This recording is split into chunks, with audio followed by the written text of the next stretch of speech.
إذا وقعت في المي وأنت شخص ما بتعرف تسبح نهائيا، علشان تتفادى حالة الغرق وما يصير معك حالة غرق، شو تعمل وشو تتصرف؟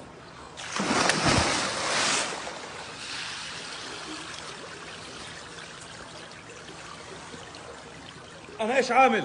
أنا ولا عامل أي حركة، حافظت على هدوئي وراسي بالمي للخلف بهذه الحركة، وبحاول أنا أتنفس بشكل طبيعي.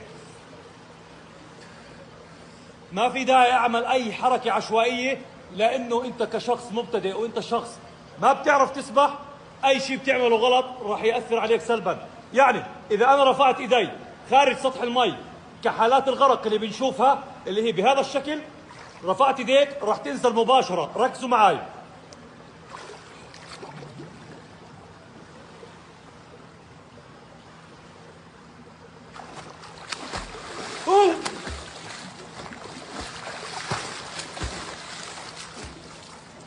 ايدي ممنوع يطلعوا خارج سطح المي، راح يشكل ثقل عليك، راح ينزلنك لتحت.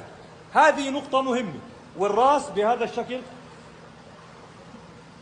أنا ما بعمل أي حركة، فقط هيك أنا عامل لحالي طفو النجاة.